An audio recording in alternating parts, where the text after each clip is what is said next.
I remember Saturday nights in our house. My mom, she'd cook up this big pot of chili, and the smell would come off this pot and go all through the top floor of the house, and then move down the stairs into the basement, right to this big red comfy chair where my dad would be sitting, just waiting for the end of the Bugs Bunny Roadrunner hour. And he'd wait and wait, and then it would come. Hello, Canada and hockey fans in the United States. It's Foster Hewitt with Hockey Night in Canada. And there'd be my dad sitting in his chair, big bowl of chili, a plate of toast, and a brown stubby bottle of beer. Or maybe there were 2 brown stubby bottles of beer. Or maybe 3 or 4 brown stubbies were there. But the point is, my dad, he'd sit and he'd watch and he'd eat on his chili and he'd be sipping on beer, and everything was quiet like a church. Now, Wednesday nights were a little different.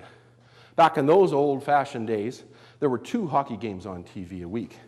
The Wednesday game, my dad, he'd come home from work, maybe be tired, maybe he'd had a few drinks on the way home or something like that, and he'd flake on the couch, turn on the game, and... But you couldn't change the channel because it was usually the Montreal game that night. You couldn't do that. Now, this wasn't a problem until the year that I turned 10. You see, on my 10th birthday, this new program came on television. You might have heard of it. It's called Star Trek. It was an instant hit with the grade 5 kids at the school I went to. We'd sit around at recess. We'd talk about the Klingons and warp speed and the phasers and Romulans and the Vulcans and all that kind of stuff. But then hockey season started. You see, the hockey game was on opposite Star Trek. And there'd be my dad, and there I'd be, getting more and more frustrated. One week, I couldn't stand it anymore. I crept across the floor, real careful, one step at a time. I got to the TV, I clicked once, I clicked twice, and there it was, Star Trek. I ran back, and I watched the whole thing. Next week, I tried the same thing. 1 step, 2 steps, click. Hey, what you doing? Hey, turn that back. I'm watching that game. Okay, so then it was back. And that's how it went for the whole season. Sometimes I couldn't see a single episode of Star Trek. Sometimes I'd see the whole thing. It'd be really exciting. The worst thing was when I'd flick over and I'd be watching, and then there'd be an explosion or something, and my dad would wake up and I'd have to turn it back. Maybe that was the beginning. Maybe that's when I started to realize my dad and I, we just occupied different worlds. We had separate things we were interested in. He loved hockey. I loved Star Trek. He loved nothing better than to sit with his friends and enjoy a drink and tell stories and socialize and be out with his friends. I preferred my own company. I just would like to stay home and read and that sort of thing. He loved Frank Sinatra and the big bands. I came to love Shakespeare and poetry. In fact, we sort of ended up like that. Two characters in a Shakespearean melodrama, kind of circling each other, but never quite meeting. We didn't really spend a lot of time together. Oh, I remember every once in a while, just every few months or maybe once or twice a year, I'd come home from school. My mom would say, "Jim, get your clothes on, your best clothes on. Your dad's going to take you out to a hockey game tonight." And there we go, me and my dad, off to the Calgary Corral, the big temple of hockey in Calgary where I grew up. Now we'd get in there, and there'd be big lineups of people to get into the ticket stands to purchase tickets. But my dad, he wouldn't get into the lineups. He'd go into the administration office, and he'd come out with these 2 bright, new, shiny tickets. And we'd go up, and as I say, I don't know much about hockey, but I could tell good tickets when I see them, and we would have these great tickets to see the game. And there'd be my dad, sitting there watching the puck back and forth, up and down, all around, in there, passing, shooting, scoring, all that kind of stuff. And there'd be me, well, kind of looking at the rafters and counting the things in the rafters, and looking at all the people in the stands, and never really following it. But every once in a while, I'd look over at my dad, and because I didn't get to spend a lot of time at him, I'd start to notice what he was like. I'd notice his hands. I'd notice the hairs and the freckles on his hands. Start counting the freckles on my dad's hands. I'd remember the smell of stale beer on my dad's breath. Every once in a while, there'd be something real exciting happening. My dad would lift off, and he'd let one go in his excitement. I remember that smell, too. Sort of, oh, God. You know, between periods, my dad, he'd take me out, we'd go into the concourse of the corral. Now the Calgary Corral, it has the largest collection of hockey memorabilia in Western Canada. I don't know if anybody knew that, but all kinds of photos of hockey at all kinds of levels, of junior, senior, all the way up to the NHL. And there'd be my dad searching each of the photos, one after another, one, and he couldn't interrupt him, he'd just be searching. He was on some kind of quest or something. All of a sudden, he'd see a photo. He'd look, I think that's it.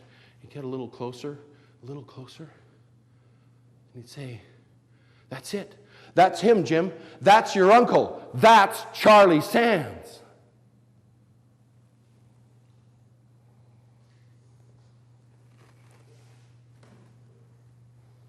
Now, what I know now that I didn't know then was that when my dad had been my age, had been 10 years old, there'd been a knock at the door of his family in Fort William, where he grew up. It was somebody looking for his older brother, Charlie Sands. Now, my dad was the youngest of 6 kids, and there was quite a range in ages of the kids. So my dad was only 10, but his older brother was 21. And his brother was a star in the hockey leagues in Northern Ontario, where my dad grew up. That knock at the door, it was a personal emissary of Conn Smythe himself, the owner and manager of the Toronto Maple Leafs. Now, Smythe was a shrewd businessman, and he was known as a really keen judge of hockey talent. And he has his scouts out all through Ontario, all through Canada, searching out the best young players. And the scouts had identified Charlie, and they wanted to sign him to a contract for the Toronto Maple Leafs. Now, the only thing I can relate that to is if somebody knocked on my door and asked me to be signed to the Rolling Stones. Didn't happen, but I'm still waiting, See, the Toronto Maple Leafs at that time were the hottest thing in Canada. Just a year before that knock at the door, the Maple Leafs and Conn Smythe, they built Maple Leaf Gardens, the finest hockey palace in the nation, with the state-of-the-art clocks and state-of-the-art seats and all kinds of accoutrements there. Just 1 month after that knock at the door, the Maple Leafs had won the Stanley Cup. Can you believe it? Do you believe it? It's a story. It's not a fairy tale. But the Leafs do win the Stanley Cup in this story. So Charlie, he heads down to the training camp that fall for the Toronto Maple Leafs, and he tries out for the Maple Leafs. And he does pretty good, but he doesn't quite make the team. So they send him down to Syracuse, down in New York for a little bit of seasoning. And that's where he played for most of the season. But right near the end of the season, he got his big break. Well, it was kind of literally a big break. See, Ace Bailey, one of the star players of the Toronto Maple Leafs, he got checked hard into the boards. And he dislocated his shoulder. Tore a few ligaments. Oh, yeah, and he broke his collarbone. Not the shoulder. Don't touch the shoulder. They took him off the ice. His arm was dangling like a birch tree after a windstorm. They set him into a cast that kind of looked something like this. Not a very good way. Found he couldn't really play hockey too well in this position. So they needed a right winger to take his place. And they called up my uncle, Charlie Sands, to join the team. Charlie Sands, he walks into the dressing room, and this little short Irish guy across the way, "Hey, Jesus Christ, Charlie Sands, good to see you, lad. I noticed you during training camp. I knew you'd be back." It was King Clancy. Clancy was one of the leaders of the Toronto Maple Leafs. He was a little short Irish guy. He was 5'5" tall. He was 155 pounds. They called him 155 pounds of muscle and conversation. The guy never stopped talking. "Jesus, Charlie, come in, find your locker, get your place. I knew you'd come back. I knew you'd be here. There's just a few things you got to know, lad, a few things I want to tell you. First of all, you just hang in there. You be patient. I know you're a goal scorer, but it's going to take you a while to learn the ropes in this league. So just hang in there. Once you get your first goal, you'll be going like smoke. I know that, lad. The second thing is, I noticed you were a real smooth skater, a real smooth guy. We got to keep you guys like you on the ice. We got to keep you guys in the game. So stay out of the penalty box, would you, lad? Would you? And the other thing I want you to remember, if you get an injury, if you tug a muscle or hurt yourself or something like that, word to the wise, Charlie, keep it to yourself, okay? Keep it to yourself. The opposing team finds out, they're going to keep hammering at you and make it worse. If your own team finds out, they might not play you. And when you're a rookie, you got to get on the ice as much as you can. As much as you can.